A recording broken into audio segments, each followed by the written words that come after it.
If you're a recovering people pleaser and never want to revert back to your old ways, here are a list of things that you should never do again. One-sided relationships of any kind. Are they paying you for that free therapy that you've been giving them?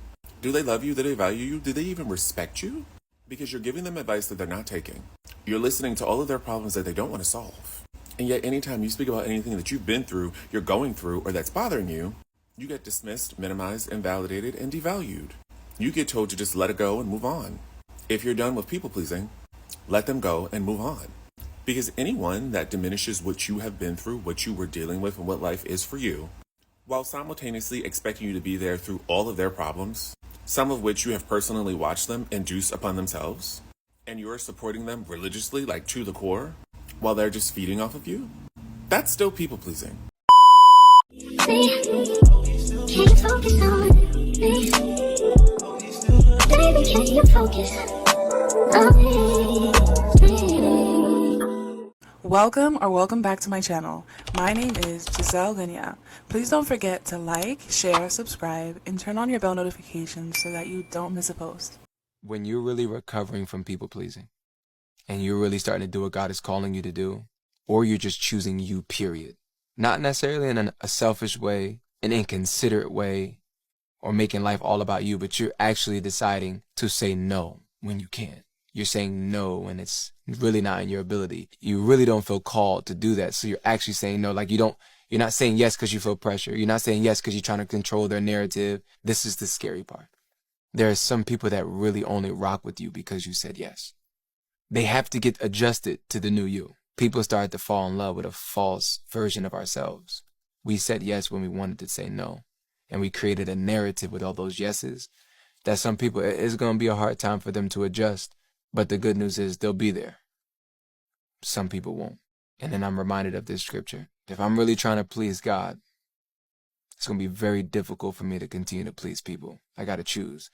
But if I choose to please people and always please people and seek to please people and gain their approval, I'm probably going to forfeit God's approval. And I don't think anybody's okay with that. My biggest motivation is I have to please God. Attention, all people pleasers. It's time for a PSA. If you find yourself saying yes when you really mean no, or agreeing to things just to avoid a frown or conflict, you're in the right place. Today, we're on a mission to stop people pleasing and start saying yes to ourselves. People pleasing often starts in childhood, where we learn that making others happy earns us praise. But as we grow, this habit can hold us back from living our best lives. It's time to break the cycle, set boundaries, and embrace our true selves. So let's dive into the journey together and learn how to stop people pleasing, one no at a time. I want to share my journey with you and how I realized that I was caught in the cycle of trying to please everyone around me and the impact that it had on my life, and most importantly, how I overcame it. We'll also hear from other creators who've battled with people pleasing and found their way through a more authentic life. Let's get started and explore this journey together. You want to know something interesting about people pleasing? People pleasing isn't about pleasing other people at all. You want to know what people pleasing is really about? It's about your inability to feel uncomfortable, normal emotions. I used to struggle with people pleasing. I was a yes person. I would scan the environment. I put everybody else first. I was constantly anticipating everybody else's needs. And the way that I broke the habit is realizing that it's possible to be a really good person and put yourself first. But you can only do that if you are able to tolerate the feelings of guilt or sadness or somebody else's disappointment. So you just got to practice it, and then you'll no longer be a people pleaser. And so here's how you do it. The next time somebody asks you to do something and you don't want to do it, say no, and then let the feelings rise up, let them be disappointed, wait about 90 seconds, the whole thing passes, and you, my friend, will have just broken the habit of people pleasing. You would have felt the emotions you were avoiding, and that's the skill that you need to take control of your life. To my recovering people pleasers, before you relapse and people please again, sit back and ask yourself, when was the last time the people pleased you? biggest lesson I ever learned as a recovering people pleaser that literally changed how I live my everyday life and how I do literally everything is to, instead of trying to control everyone's perception of me, put that energy that I'm putting into controlling everyone's perception of me and censoring myself and shrinking myself for the comfort of others and people pleasing, take the energy I'm putting into that and put the energy into becoming okay with not being liked. Because 3 years ago, the idea of someone disliking me would have made me feel like I was gonna vomit. And I wasted all of my energy always trying to be the person that everyone would like no matter what. I was always depleting myself for others, and I was always shifting my energy and how I expressed myself depending on who I was with, because I always wanted everyone that I ever met to really like me. And not only was this completely exhausting, but it's also completely pointless because controlling that is impossible. And I would have to remind myself, like, okay, people pleasing is a stress response. I do this to control my environment to make it feel safe for myself. Because if someone didn't like me, it would make me feel out of control and it would make my nervous system feel unsafe. So then instead of constantly trying to control my environment, which was impossible and exhausting, like I said, I got to the root of the fear and addressed that instead. And it was the best fucking thing I ever did, ever. And there are still people-pleasing things that I am working on. Like, I tend to feel responsible for other people's emotions, but what I don't do anymore is dim myself in order to make other people comfortable. I don't give a fuck if you don't like me, and I never thought those words would come out of my mouth. So if you're a recovering people-pleaser and you're like, I have no idea what to do or how to handle this, learn how to become okay with not being liked. Let me know if you want to know how I did that, because I can give more details. Love you, bye! Do it then. Oh. Damn. I ain't went out there talking. Be on the lookout for recovering people pleasers who become tyrants and actual villains. I say this because I think so many people refuse to acknowledge the fact that there is a difference between respecting and valuing yourself and never letting anybody disrespect you ever again in life, versus becoming a tyrant and being a disrespectful person to other people that have done nothing to you. These are the types of people where it's all about their boundaries and what they want. And they are very dismissive of what you want, even if you guys want the same thing, because they're not looking to come together, they're looking to have control. These types of people tend to scream accountability for everyone but themselves. Now, while in some cases there are particular instances that we all have been in where stuff happened to us out of our control and there was nothing that we could have done to change the situation and we did not deserve it. But in other cases, when we reflect and we've been in situations where there's a better decision that we could have made for ourselves, whether it be in respecting ourselves or not letting other people disrespect us and moving away from the situation, people who have refused to do that work are not the types of recovering people pleasers that I've found that I can work with. Because all I've found is that they deflect when they are actually at fault. And they're actually extremely antagonistic. We all have trauma, I get it. We all have trauma responses. But those responses are supposed to be directed at the appropriate sources. As a recovering people pleaser, have a backbone and don't let anybody walk all over you. But don't start walking all over other people. It's not cute. So people pleasing is a habit that many of us have developed without even realizing it. It often starts in childhood, where the need of approval from parents, teachers, or peers shapes our behavior. We learn that saying yes and avoiding conflict earns us praise and affection. But as we grow, this tendency can become a barrier to our own happiness and self-respect. The roots of people pleasing can often be traced back to our upbringing. If we're taught that our worth is tied to making others happy, we might struggle to prioritize our own needs.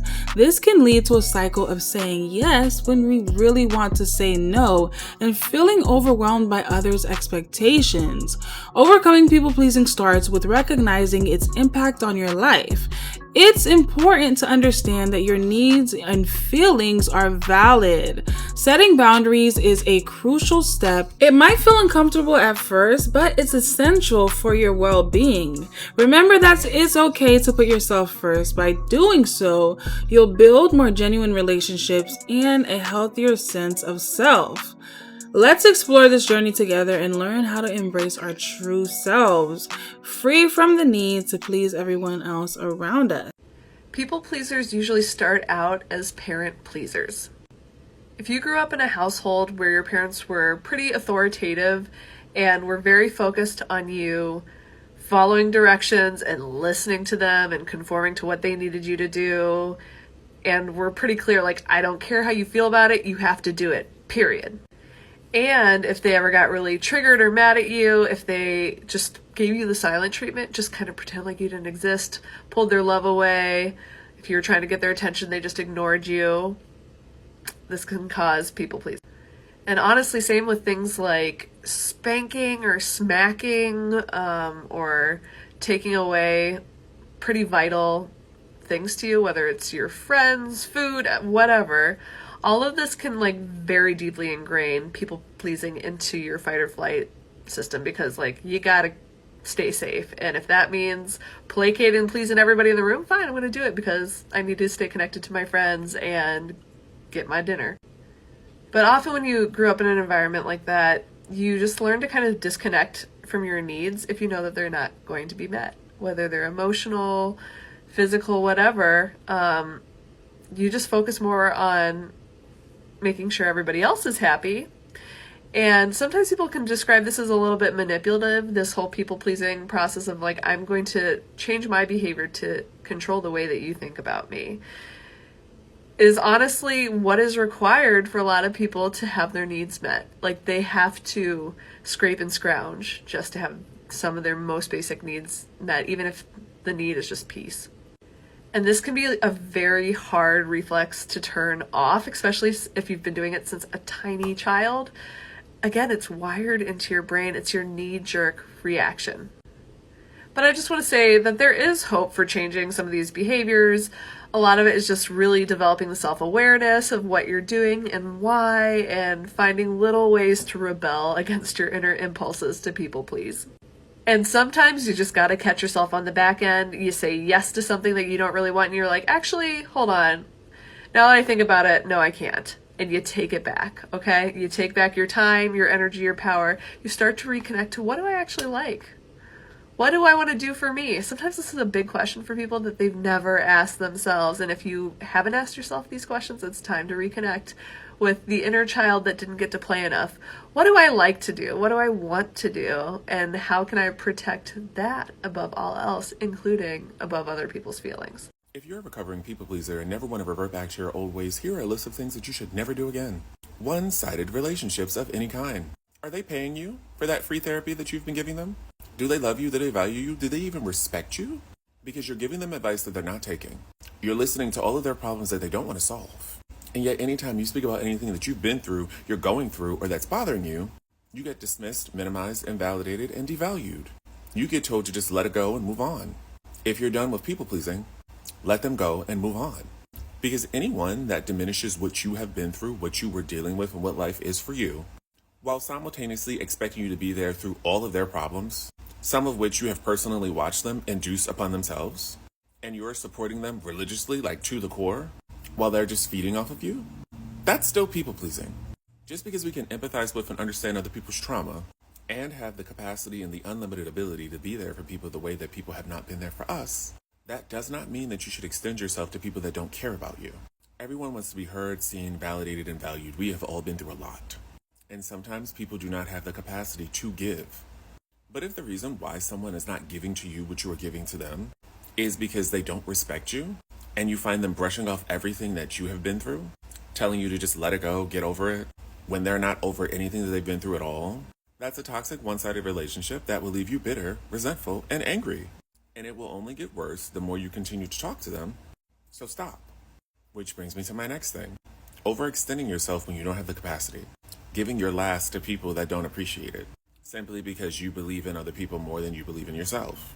As a recovering people pleaser, the circumstances of my life have been terrible, so there have been many points in my life where I have poured way more into other people than myself because I have felt like at times there was absolutely no hope for me. We live in a capitalistic society, and when you have debt, that looms over your head every single day that you cannot pay a bill. But if you are constantly giving your last to people that do not care about you, and that are there to just drain your energy and feed off of you, that continues the cycle of people pleasing. Stop it. And another thing that you should stop is sweetening everything up for everybody else because you don't want to hurt anybody's feelings. Stop caring about other people's feelings when you care about your own boundaries. Who cares if they get mad? You've been super respectful, you were very direct, you were very polite. So what if they caught an attitude? They can catch that attitude by themselves. Because there is no rule book that says that we actually have to deal with this. Which also means that you have to stop manipulating and gaslighting yourself into believing that you have to have these people in your life just because no one has been there for you, that you wanted there for you, like how you have been there for them and like how society told you these people were going to be there for you. Our loneliness, our trauma, our pain, it's not an excuse to constantly let the same type of person in our lives, just for us to be upset about it and remind us of all the trauma that we've worked very hard to get away from. At some point, you have to cut everyone off, including the version of you that allows it to happen. Just because you're broke, it doesn't mean you have to be broken. It's easy to fall into the trap of always putting others first, thinking that we're being selfless and kind. But remember, even the Bible reminds us to balance our efforts. Philippians chapter 2 verse 4 says, "Let each of you look not only to his own interest, but also the interest of others." This means that it's okay to care for others, but not at the expense of our own well-being. Many people pleasers find themselves drained, pouring out everything that they have to make others happy. They may even spend money that they don't have, hoping to win the approval or even to avoid conflict. But when they need help, they often find themselves alone, resentful, and exhausted. This is where the power of saying no becomes vital. It's not just about denying requests, it's about affirming your limits and recognizing your worth. Incorporating biblical teachings can remind us that while it's a good thing to be kind and helpful, we must also steward our resources wisely and trust that our true worth comes from God and not from human approval. Being a former people pleaser, there is nothing more satisfying than when you finally get to that point where people really just can't use you anymore. And you really start to see people start that secret animosity or just that weird energy shift in a lot of your relationships, because it's just like people really realize that everything that you're doing now is genuinely only because you want to do it. And when they start getting upset, or when they start realizing like all of that overly dick eating, all of that overly being on your jock, or overly just trying to overly kick it with you just because they feel like they're going to get what they want, when they finally realize that they can't, it'd be so funny, because like you're really mad just because you thought you were going to use me. Like don't get me wrong, I'm not saying that I don't still enjoy to show a lot of love to my people. It's just never going to be at my own expense anymore. Because the sad truth I've learned is everybody that be around you do not be around you for genuine reasons, and their intentions damn sure don't be pure. Some people are energy suckers. Some people are only around you for opportunities that they get from being around you, or attention that they may get from being around you. And it's like they will really sit up there and try to manipulate you into feeling obligated into providing them with that at all times. And whenever they can get it, they're hyping you up. You know what I'm saying? They're bigging you up. They're overly meat riding. And when they can't, they want to start acting passive aggressive, and they want to start with that secret animosity shit. And you sometimes feel like tricked into becoming people pleasing. And when you finally grow up out of that and you really just start to peep shit and laugh at hoes, it's like, damn, like you really sat there and did all that dick eating just to end up with a sore throat. Like, sometimes you have to be a little disrespectful to show them just how respectful you've been. Listen to that again. And for my recovering people pleasers, let's talk about what's not disrespect. Respecting your boundaries, that's not disrespectful. Not letting people walk all over you, that's not disrespectful. Having a backbone and standing up to people, that's not disrespectful. Valuing yourself, your worth, your time, your energy, that's not disrespectful. Limiting access to people that no longer deserve you, that's not disrespectful.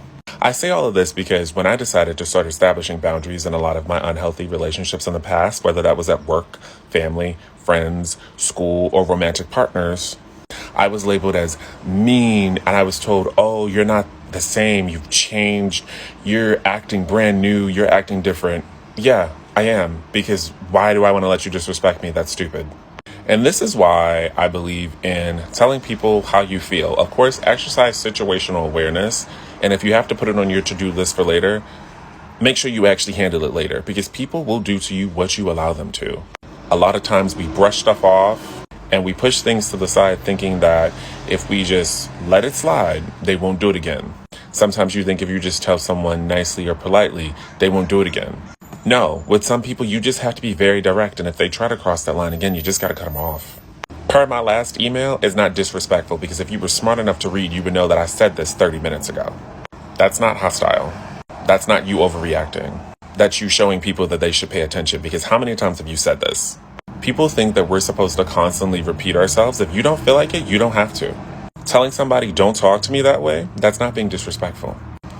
Telling someone that they need to be held accountable for their actions, that's not disrespectful.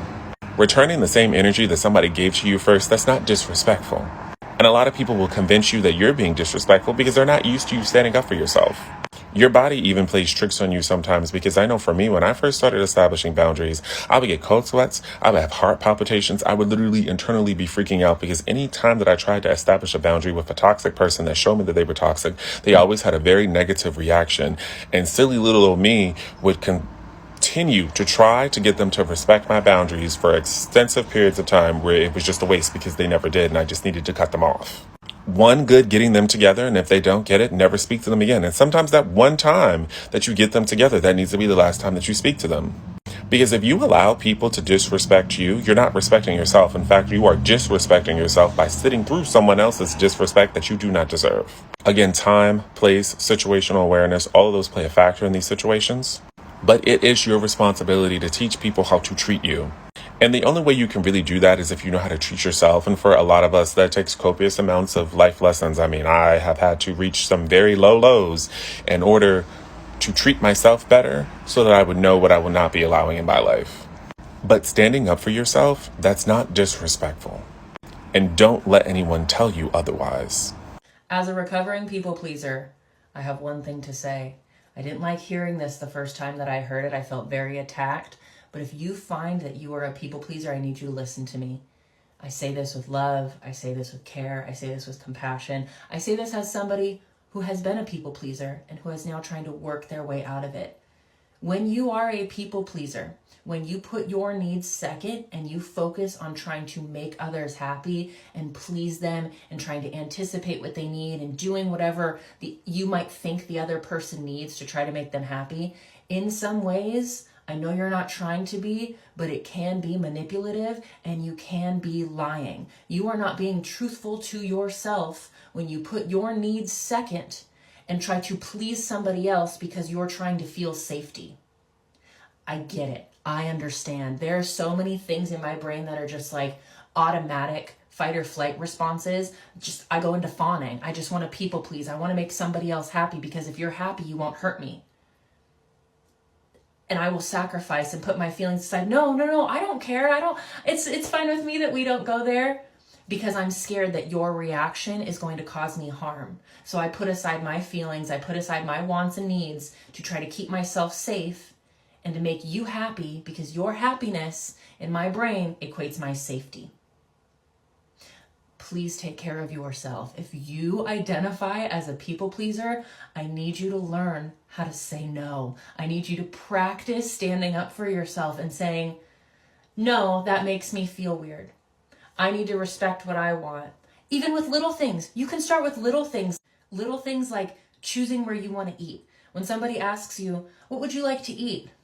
As a people pleaser, we tend to go, oh, whatever. What sounds good to you? What would you like?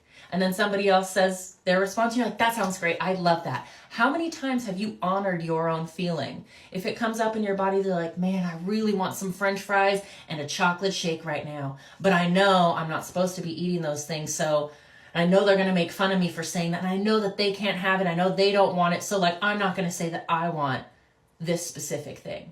You sacrifice your needs. You're sacrificing your life. You only get this one life. You're sacrificing your life to try to feel safe, and that's okay. And there's nothing wrong with trying to make other people happy or give love and care and compassion, but when you sacrifice your needs, when you sacrifice your wants and needs, what you feel inside, you're not servicing anybody. In fact, you can honestly be causing more harm to yourself and to others in the long run. Growing up in a large family with limited means taught me the importance of resourcefulness and sharing. However, this environment ingrained in me a tendency to prioritize others' needs above my own. I often found myself unable to say no and always considering the struggles of those around me. This habit stemmed from my childhood experiences, where helping each other was a necessity and not a choice. As an adult, I realized the importance of setting boundaries, saying saying no became a crucial step in reclaiming my strength and self-respect. It was challenging, especially after years of being a giver, but it was necessary for my well-being. I encountered people who would take advantage of my generosity, and it taught me a valuable lesson about the power of no. The simple word helped me regain control over my life and taught me that caring for others doesn't mean neglecting myself. In the end of it all, understanding and overcoming people-pleasing tendencies is about finding a balance. It's about recognizing our worth and ensuring that our generosity doesn't come at the cost of our well-being.